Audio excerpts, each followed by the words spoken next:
It's the wet season here in Hawaii, and I've been picking these cherries, these Grumichama cherries, or tropical cherries.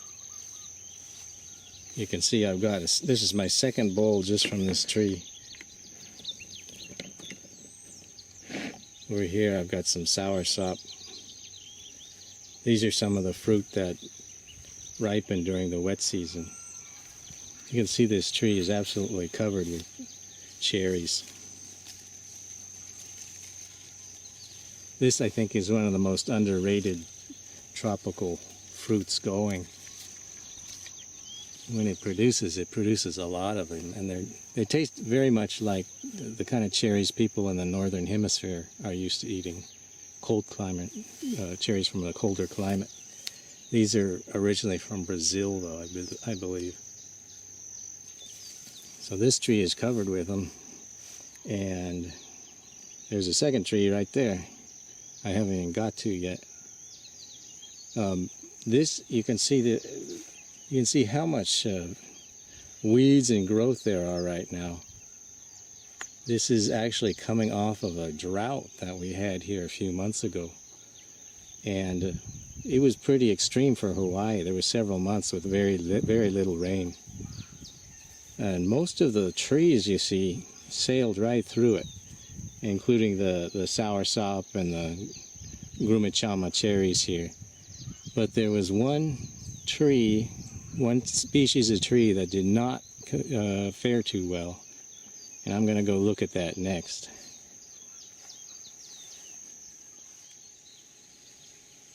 All right, you can see here we have a half-dead cacao tree. This is what I was talking about. The cacao trees do not seem to do well in drought conditions at all. This was going to be the cacao crop this year. They're all dead. And the tree has died way back. And the two cacao trees next to it are also full of dead growth, dead branches. And again, you can see all the dead pods. There's one pod on this tree in good shape, but the rest of the tree, as you can see, didn't fare so well. Cacao, of course, grows in the understory in the wild, in the rainforest conditions. It likes shade, and it likes, apparently, consistent water all year long. And so these three trees, right in the middle of their production, wound up, I guess, starved for water, and now they're half dead. Next to these struggling cacao trees, you can see healthy coffee trees and a big healthy ice cream bean tree. You can see most of the other plants went right through the drought without too much of a problem. It was mainly the cacao that struggled.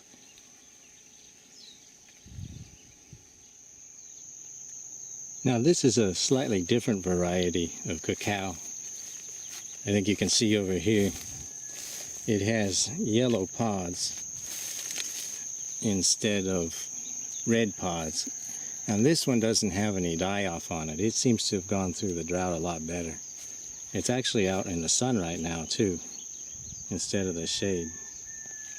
So all cacao might not be equal when it comes to drought, surviving drought. Normally, this would be the time of the year that we'd be picking the pods. But as you can see, this year we probably only have 1 or 2 pods, period. Here we're on a completely different part of the farm at a lower elevation. And you can see this cacao tree is pretty much dead, and this one here has a lot of dieback. Both of these, I remember, in good years made red pods, so they're probably similar to the trees that look so bad up the hill from here. This peanut butter tree is doing fine though, and the ice cream bean and the coffee is all doing fine. And this lychee here is doing fine. And this doesn't have any lychees on it right now, but a lot of the neighbors' lychee trees are doing really well, fruiting really heavily this year. So all of these trees have done quite well in the drought conditions, except, as I mentioned earlier, except for the cacao. So if you're thinking of growing cacao or planting some for fun, or you're going into the chocolate business or something, this is probably one of your chief concerns, is the climate you're going to put the trees in, because they need consistent water and not too much sun. They like shade.